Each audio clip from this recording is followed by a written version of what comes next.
Hi guys, welcome back to our channel. My name is Sarah. And I'm Solo. And we have 9 children. We're the parents of 9 children. They're absolutely perfect and well behaved in every way at every moment. Exactly. That's because they have perfect parents. And today we're going to talk about motivating your children. So stay tuned. Actually, our children are not perfect in every way. They're human, just a little disclaimer there, and so are we as parents.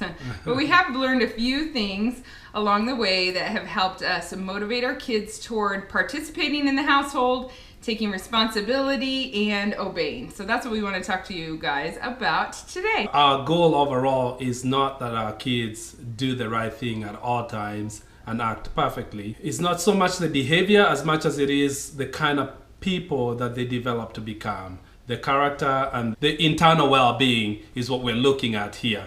Now that would impact behavior and should, but if I had to pick one, a kid that behaves well that has a rotten attitude and is just overall not a good human being, or one that makes mistakes but yet their heart is right, that's what we're looking for. So I just want to kind of share that that's really our goal and our objective as we go along, working on behavior and practical things. Yes, we focus a lot in our parenting on attitude. So today we want to talk to you about how we deal with our older kids and how we have dealt with our younger kids when it comes to motivating them. So with our older kids, we're really wanting to focus on responding and not reacting. So when the behavior is not necessarily what we want to see, we really are working on, and by the way, we are a work in progress.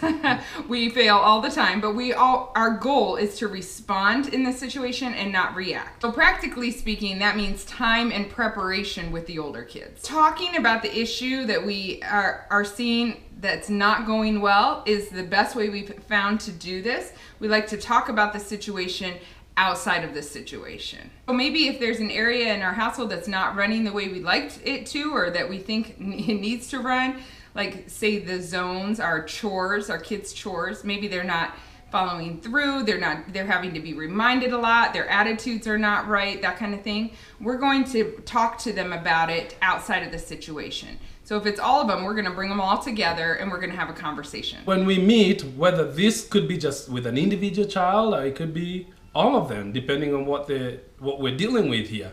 But what we found that to work for us is that the kids, when they take ownership and they understand the big picture and they are part of the big picture, they tend to do better than when they just feel like they're being told to do something and they're upset because they have to do something that they don't want to do.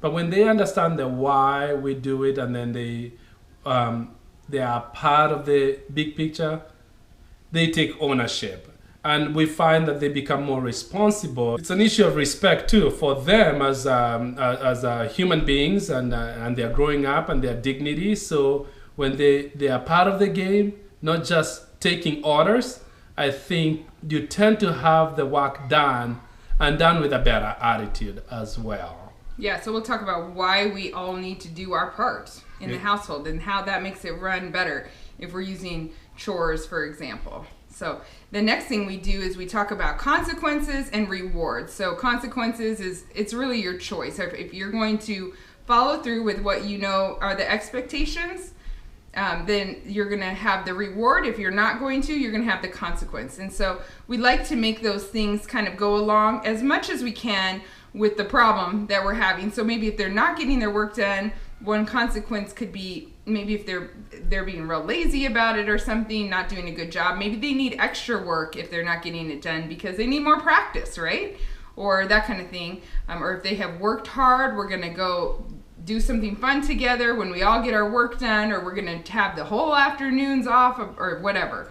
So we try to make those things kind of fit. One idea I got that my parents use with me and my grandparents use actually with my dad is that they would ask the kids too, like, hey, what do you think would be a good consequence? Or what do you think would be a good reward? And so we do use that sometimes too, like when we're stuck, hey, let them chime in. Sometimes they'll pick consequences that are too severe. You're like, no, that's not a good one. Or they're too easy. No, that's not a good one. But it's good to get their ideas too about that. Wouldn't you say that, like, when we're having these meetings together with the kids, it helps us a lot to respond versus just react.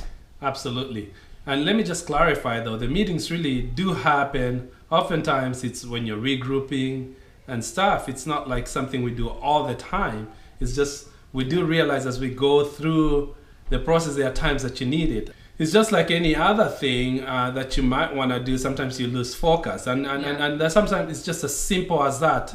And so the meetings, that's what they do. It's just refocusing. It's not something that we have we're gonna have a family meeting now because it's scheduled on the calendar, and she's a master planner, So no, it's not like that. So no. When the situation happens again, then after we've had that meeting, we've discussed the rewards, the consequences, the whys, all of that.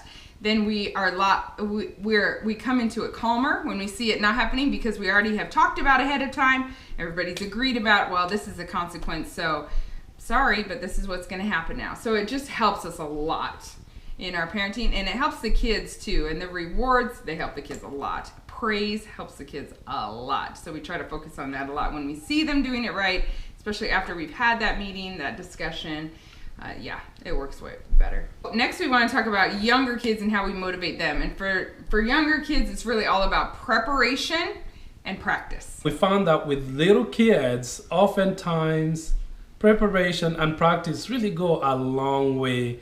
Let's take, for example, maybe we're going out to a restaurant. We're not making a big deal out of these things. It's just in natural, you can make it as natural as possible in real life.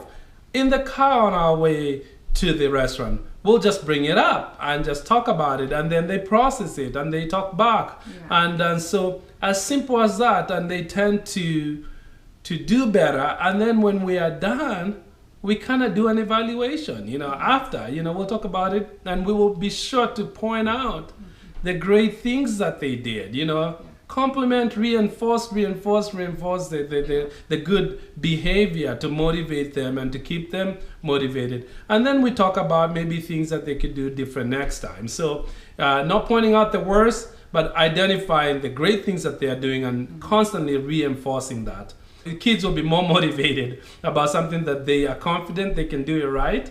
And then you can piece in the little adjustment that needs to be made. But preparation works every single time. So then you find yourself, you're not reacting, constantly trying to correct a kid at a restaurant or anything. No, they already were prepared mentally, and they do a lot better. Yeah, so we know our own kids. So we know what they're going to tend to do that we don't want them to do. So maybe if I have a kid that's going to ask for everything at the grocery store and we're about to walk in there, I'm going to remind them, now remember, we're not going to ask for everything. We are going to buy, I'm going to let you pick out one thing of cookies, but I do not want you asking for everything in the store.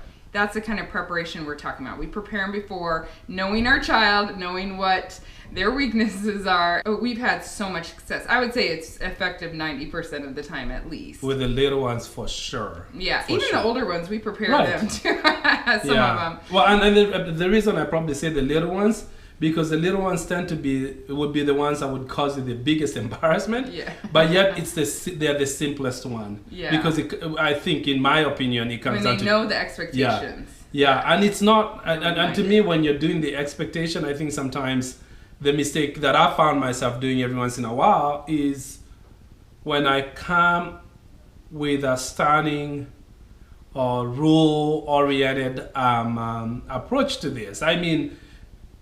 Make it natural in a conversation.